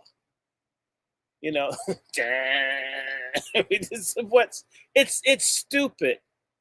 It's stupid. Let me just remind everybody, because we're going to have conversations. In fact, Brother Trey, you need to, I'm going to send your book thing over to Jaguar's producer, because I think she would find it fascinating. And we just have to help each other. Maybe it should be, maybe we could talk about this shit in our conversation, because we also have to talk about Ofaga. All of y'all that voted for Obama need to repent. I'm glad I never voted for that brokeback liar, fake ass, strange, my favorite Martian looking ass nigga. I know I never liked him. I didn't vote for him. I was never stupid. He never impressed me. Thank you very much. I just want to, I don't like the book 14 codes, because I want to break codes. I want to break sex codes. I think it's a good thing. I think it's a good thing. When a man cracks his ass open and he's empathetic, he allows another man to penetrate. This is a good thing. You learn to understand it. You learn about KY jelly. You learn why gay men are ahead of straight men, because they can bond together. when you're up on a man's back, you feel something different than when you're feeling a woman because breasts are soft. You know, when something's soft, you can like fall asleep, but you can't fall asleep on a man's back because it's hard. You know, and it's kind of certain guys have like very sharp vertebrae. You know, I got penetrated one time. I had to like get stitches. Well, take it from me. If you put your children in my hand, I promise you there'll be more gay flags than Amsterdam, more than San Francisco. I want to say something about this book, 14 Codes. We don't need any rules. We don't need condoms. And we don't need binary sexuality. Just look at Michelle and I. We can barely stand each other, but we share finances. And it's good. We had 2 daughters. They weren't ours. You think I put my seed in her? But she's put a lot of seed in me. Anyway, let me stop. Oh, man, y'all voted for that nigga. Damn. What does he have to do? Does Obama have to, like, drink like Shannon Sharp's nut and shit on a camera phone for y'all to see what's up? Damn. Oh God, look. Let me go back. Jaguar and I are going to be talking about the queer kangaroo trial, the queer Diddy kangaroo trial, and this pedophile conspiracy. We're going to be talking about baby rapists and trafficking and all this shit at 12:30 on Zoom. Yeah, I'll put it in the jump. Yeah, please. Look for that. I want everybody to come. She's charging some money, but she needs it. And we're going to be doing more of these conversations. You know, they shadow ban us because they don't want us to come together. But the greatest thing that our people ever did, we accomplished it between 1864 and 1875, and that was we put our families back together in the midst of a genocide that followed the Civil War, in which they killed scores of thousands of Black people. Tens of thousands of Black people were murdered. All kinds of things happened. We still came out with the family. We still learned how to read and write. We still could build community. Nothing can stop us if we have the right codes, the right love in our heart, the connection to God, respect for each other. Those handful of us listening to this, can cause a renaissance. I'm so convinced of it. This is why our community has to be baptized in dope, baptized in degeneracy, baptized in bad food, baptized in tethers, baptized in bad religion, baptized in bad food, baptized in poor policy, baptized in Democrats and Republicans. But we can float to the surface with God and each other. That's why they sing "Wade in the Water." One of the things that would happen when people would run away in groups in order to avoid being swept away by the current or losing each other, is they would hold hands. Even when they're crime scenes and they're trying to find bullets or things, did you know the policemen will spread across the field and hold hands? They got that from us, from the song "Walk Together, Children, Don't You Get Weary." There's a great camp meeting in the promised land. If we hold hands of righteous people and we put our hand to the plow, our people will be saved. Those of us, in fact, our people are those that want to see us great. To me, you ain't Black if you're not for literacy, for family, for order, for reparations, for justice, for heterosexuality. Okay? Even if you struggle with it, at least put the pussy first as a man.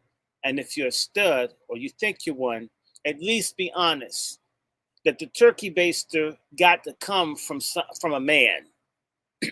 If you struggle until you get to the point where you're upright. Stop making excuses for what's happened and find people who are solution-oriented instead of complaint and bitch-oriented. Let me sign off here. Love you, brother Trey. We can do this.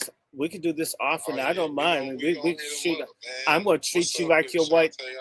I know I made some people mad. I want to ask Mr. Dr. Randy Shaw. Can I ask you a question before you leave? Yes, if you want to. I mean, I didn't plan to talk this long. It'll be definitely a blessing, and it make me feel a little bit closer to everything that I believe and think that's still possible when it comes down to us. Listening to you talk always make me feel encouraged, honestly. Now, you know what I will definitely appreciate, especially with your voice, Miss Vicky Diller and everybody like that. Roland Martin called a couple of people out not too long ago. I say about like 2 or 3 days ago. He called everybody out by name. Mm-hmm. Ooh, I wish y'all could just demolish him and let him know stop speaking for us. Do not talk about us. And when it comes down to it need to be a change over fist, like a hand over fist. It's time for the change to come.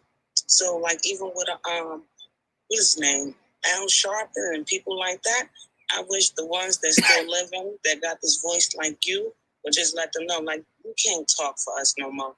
We can't get up there and say the things that you do, or like a Vicky Dillard, or people, you know what I'm trying to say, a Philip Scott and such. The list goes on.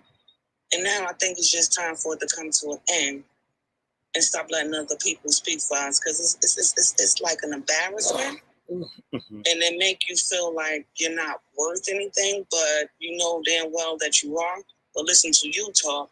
It's just more inspiration. I wish y'all could get together and just tell them motherfuckers, excuse my language, stop talking for us. Mm-hmm. Thank you for allowing me to speak. I'm not against people speaking. I'm not a dictator. I didn't plan to talk this much, but you get mad when you think about this. Sister, Roland Martin, I mean, I don't talk about other content creators typically because it's not personality driven. But I call him Rollover Martin, and it just so happens on either the 3rd or 4th of August, there'll be a memorial service for a man by the name of David Schwartzman, a Jewish dude who died, who kicked me out of the Green Party with others because I went on Roland Martin's show with the man that may be his boyfriend. I won't say who. And I was asked questions, and I told him I called Obama Ofaga. Okay, Roland Martin told me they don't bother. I went on Roland Martin's show, and I was real, right? And of course, I got in trouble. I don't care. I do it again. Roland Martin is a fraud. And if you ever see the movie The 10 Commandments, there's a character played by Edward G. Robinson called Dathan. Dathan is described in the Bible, in the book of Exodus. He's a traitor, servant of Pharaoh who's against the Hebrews. And in every effort that Moses had to free his people, Dathan was trying to get them to go back to Egypt and be slaves. This is who Roland Martin is. Roland Martin is in the Greeks, and I just did an interview with me. And if you follow me on the Angry Blackman's book club, I told people like you, sister, in fact, if you want to show your voice, you need to talk to Giselle on here. I'd say to everybody this year, we've been trying to find people. My head's there. Finding like-minded people is very hard when you're Black. But we need to get people to start crashing things like the Congressional Black Caucus. We need to start going to things like the NABJ thing, like that dude, Jamal Green, who went after Roland Martin at the NABJ. We don't go after these people, but it's even better. We should be going after the Greek letter organizations. The backbone of Roland Martin is Alpha Phi Alpha.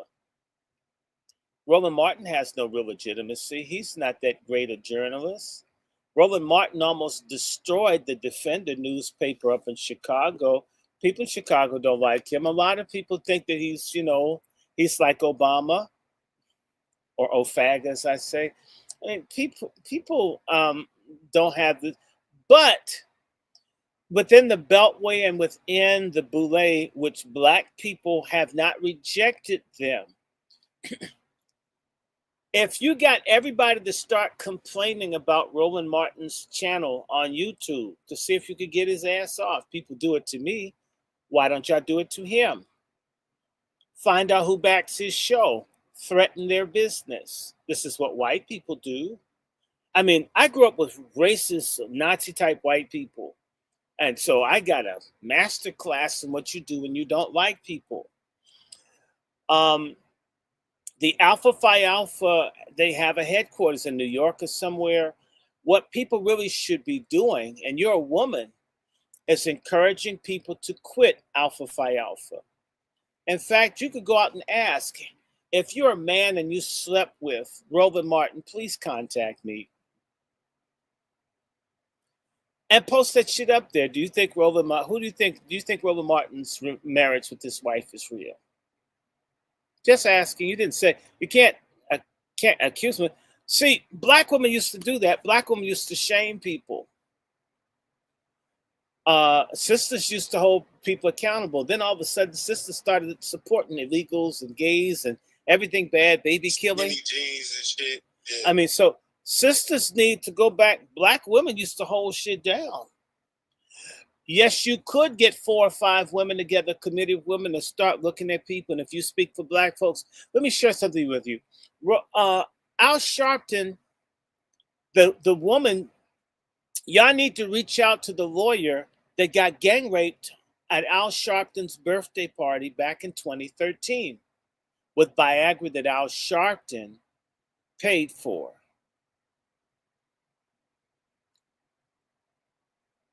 I'm amazed at things that happen to women, and black women are silent about it.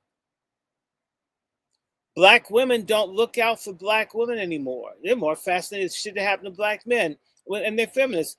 Why can't sisters start advocating for women and girls? Why did Al Sharpton's brother be in the car with the man that shot a woman with the shotgun? And when he was trying to get his brother pardoned by Biden, there was no outcry from any black woman in the country. Why would we let a man out of jail that would be in the company of a man that would shoot a sister with the shotgun?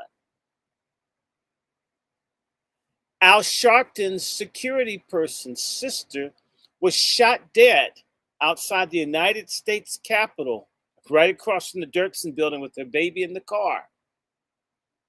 Al Sharpton never said anything about it. There's all this stuff. You should look up Al Sharpton's wife. Why did they get divorced? Why don't black women ask this shit? You know, it holds a lot of weight when women question a man's manhood. How come black men that are suspect don't get questioned anymore? Like Obama. Come on, the nigga, he's like begging for someone to unload in his jaws. And y'all are acting like this dude is okay. I mean, I'm frustrated. I mean, I'm tired of getting mad. You do too, count. If you got a group of women together, black women for responsible black leadership, and you have a criterion, and folks start asking, like that picture, I mean, Roland Martin, he's strange looking. Okay. And he always wears ascots. I'm wondering if someone busted a nut on his neck and it bothered the skin there. Think about that. See, you can see, you know, yes, I had surgery here, but my skin, Ask him if he can show his neck. He doesn't have much of a neck. Why does he always have this shit covered? Do you follow? Shit like this make motherfuckers run for cover. Alpha Phi Alpha fraternity. All of the fraternities and sororities are this is the unelected dictatorship of black people in this country, along with the Masons. They run the churches. This is a Greek thing. It's a black Greek letter organization that holds blacks under this dictatorship. And dictator spelled with a K. When do we rebel? When do we get Roland Martin to take a stand? If Roland Martin You could write, we could get Roland Martin say he's against reparations. All we have to do is get him to say it. And then we decide that he can't go anywhere. Anywhere he goes, we're going to fight him. Harriet Tubman and Ida B. Wells did the shit. She was one black woman way back when. You mean to tell me we haven't produced anybody? We haven't produced multiple Ida B. Wells? I don't believe that. Stop thinking about what you can't do and think about what you can. You're a woman. You're tired of this shit. Roman Martin's on Twitter. Get a group of people. Create a group. Black people that don't like, sellouts. And focus attention on Roland Martin. You know this dude can't handle criticism. He'll block your ass in a minute. He's very, very sensitive. He's so tender. We should make these people miserable. These people. I've been saying, Dr. Short, we need to start making people real uncomfortable. Make people pay for what they've done to us. Ask Roland Martin why he doesn't talk about human trafficking of black women. Is it because his little frats, like these sex clubs where black women are enslaved? Adult entertainment in reality is female sexual slavery. He's supposedly a minister of the gospel. How come nobody talks about the missing black woman? Why doesn't his ass do it? That's a real simple thing. You mean you don't care about missing girls? How come you don't do that, Roland Martin? It's because some of your frats did it? See, he's very, trust me, he doesn't get questioned. And find out which church ordained him. Demand that you defrock his ass. This nigga ain't no man of God. Why not? How hard is that to do? How hard is it to bring? I'd like to see a coalition of black women that are tired of black women being messed over. Black women are raped in the military, disproportionately raped in prison, raped in schools. Everything happens to black women. And there's no outrage. I'm angry as hell of a woman I watched get beat in 1969. I'm still angry. I still wish I could have killed that man when I was 4. It's time for sisters to get mad over substantive shit. Get mad about Roland and them not speaking up for black women that clean hotels and have the shitty jobs to get real wages. How come it's white women and others talking about $15 an hour and his bloated ass hasn't? How come the Greek letter sisters are there? The only thing they have to offer black women is to kill babies or to be gay or to hate black men. Black women are increasingly the homeless people in this country. Black women have been cut out of Section 8 and these illegals have gotten it. And some of these Greek letter people, disproportionate ones in Congress and everywhere else, have given money taken from the black community to people who rape and discriminate against us. Sister, you got everything you need. You just need to talk to some other black women and decide, a handful. The Montgomery bus boycott was started by 3 black women. Yeah, get the fuck off my platform. A bigot. No, I should be. If I'm a bigot, I hate you. Go away. Don't block his ass. Get out. Get the fuck off my platform. I love them. White folks always call people bigots and have genocides everywhere. Killing people all over the earth. You criticize some people and you're a bigot.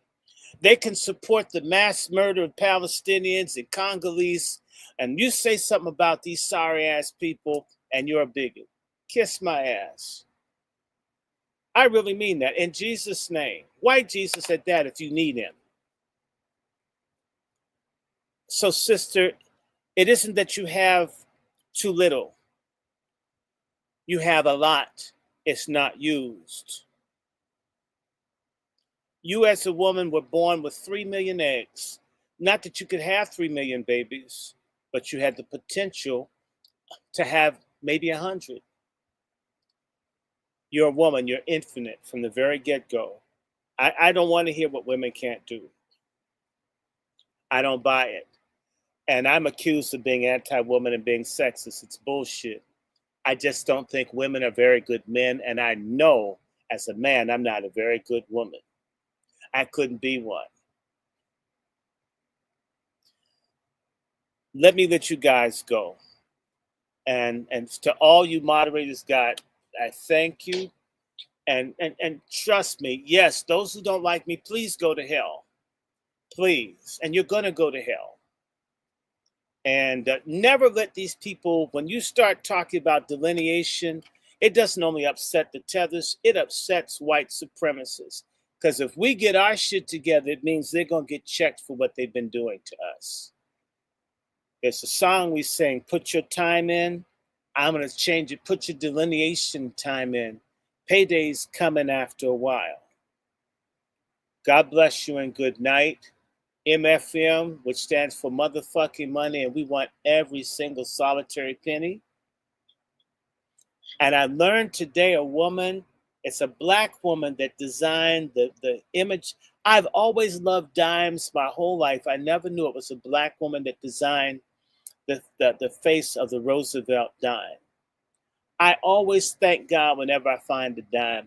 Who'd have thought that's my favorite coin is the dime? It's a Black woman. All of us like dimes. Drop a dime. It's a Black woman that made the best design of the dime. I've always loved dimes my whole life.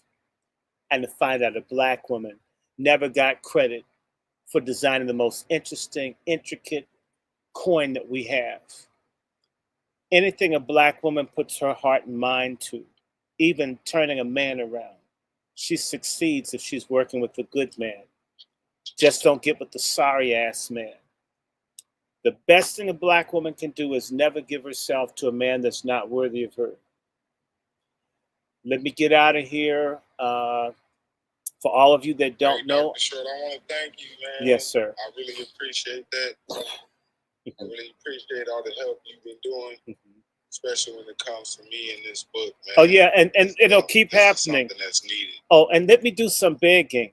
You know that they screwed my Cash App, y'all. They accused me of gambling. Not Dr. Umar. No. They accused me of gambling. And they took all my Cash Apps off. I haven't gambled since 2000, since 2004. I went to a casino in Cape Town. I think I put $10 in. It freaked me out. I can't imagine losing money. I've been so broke. So for all of my folks that donate, you have to do it through Zelle, PayPal, Venmo, or Zelle. My Zelle and PayPal are wrandyshort@gmail.com. wrandyshort@gmail.com. If you like me, a Patreon and my Venmo, it's Dr. Randy Short. It's very easy to remember. Doesn't have to be a lot. Let it be something. Because the same way they've messed with it, also they hacked my bank as well, which meant I had to get a new bank card. I just got it 2 days ago. So they hit everything. I did a show to Iran explaining to the Iranian dude that he was the sand nigger. And I think that got upset once he realized he was a nigger too. And then they attacked my account. So when you tell the truth, they try to break you financially. Just do any research. They went after Dr. King's money, Malcolm's money, anybody doing anything. They try to make certain that you don't have money. They've gone after Patty Cake's money. Sure they have. Anybody that's doing right, your money is the one place they'll attack you. So I don't do this for money, but damn it, I sure need it. But think about it. We did what? Almost 2 hours of talking before you got a commercial. Absolutely. Check out Jaguar if you can. I'm going to probably do my own, but if you want the whole effect of the Zoom with Jag, you got to go, and she's charging, although I may do a welfare broadcast. Okay? God bless and keep you. Short, man. Well, I appreciate you spending this time with us, man, dropping this game.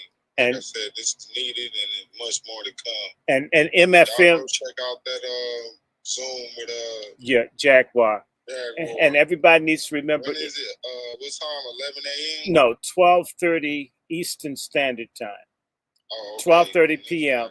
So and it must be on the West Coast. Yeah, but no, it's going to be 12:30 our time, 9:30 their time. And I'm sending everybody, if you want a part-time job, snitch and grow rich. Call ICE. Call ICE, snitch on everybody. I mean, that's a black job. Get some of that money, put it in your hand. You got a phone, you got a home business. Snitch. Wherever you see their ass, it's Walmart. If someone looks like their ass just got up here with bed bugs, call. That ain't snitching. That's my patriotic duty. Well, yes, well, and it's my patriotic duty to report their illegal booty. And so, snitch and grow rich. Tethergeddon is going to start in October, where they're going to revoke all the visas and shit. It's going to be a great time to be foundational Black American and to be freedman. If we come together now, we're going to go far. We're going to go far. So be optimistic. And God is real. Don't let anyone tell you there's no God. Let me get out of here. Good night, everybody. Bless you. Bye-bye. I appreciate you, Dr. Short. Good night. Hey, y'all go support my brother, man, dropping all that game. Hey, so we were just touching on code number 14. Blackman understands that his dick can make or break him. Just touching on how many black men have failed, It goes somewhere else, because I don't want to talk about white women. Right now, what is that? Oh.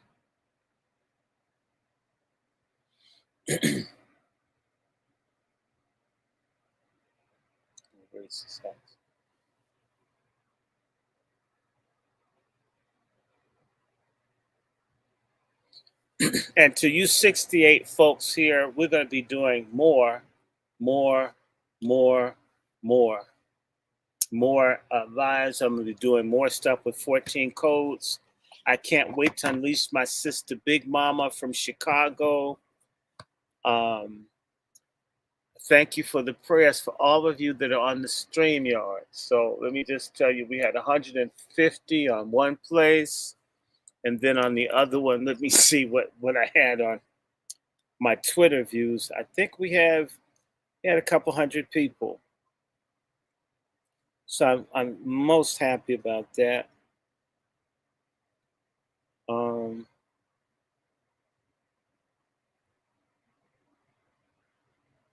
Let me tell you how many people were on there. Yes, so we had 84 people.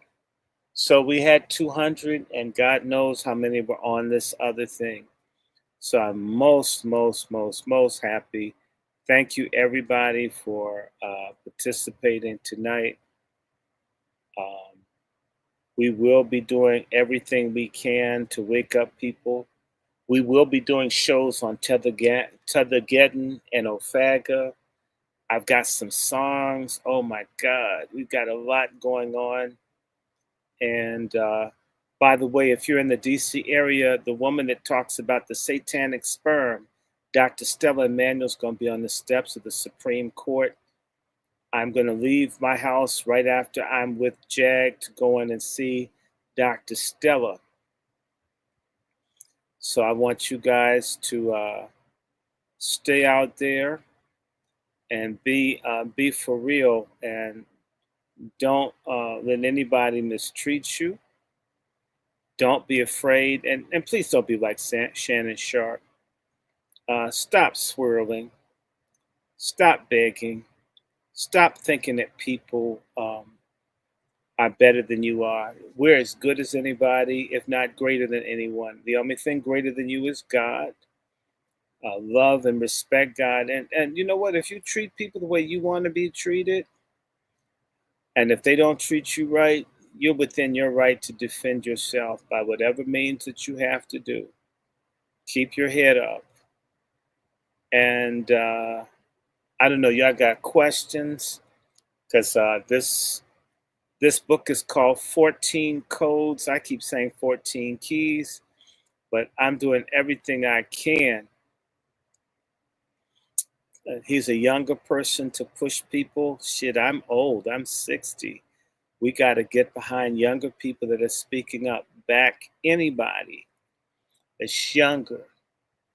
And we got to respect our women. Women got to respect men. You got to honor God. We're never going to get anywhere without God. We're not going to get anywhere without respect for one another. We must do this for ourselves. If we don't do that, we're dead. We can't expect other people to love us if we don't love ourselves. We can't expect to be respected if we don't respect ourselves. Everything is based on what we do. I didn't do salt today. My air conditioning is off. It crashed. It's been hot. The only good news I have is that I was able to harvest my damn peaches. I got about 25 pounds of peaches. And so I was like happy as hell about that. Happy as hell with all my peaches off my tree. Some of them were sweet. I want everybody to do whatever you can to just grow, to learn, encourage other people. I'm going to shut this down because it's after 12, and I'm just very happy for the 100 or so odd people that saw this. So I'm going to check out now. I'll see y'all. Much love to you, MFM. And yes, I kept it raw, but you know what? I'm against the ills of society. If I have to use bio language to communicate what people are doing, don't take it that I support it. All right. Blessings and good night.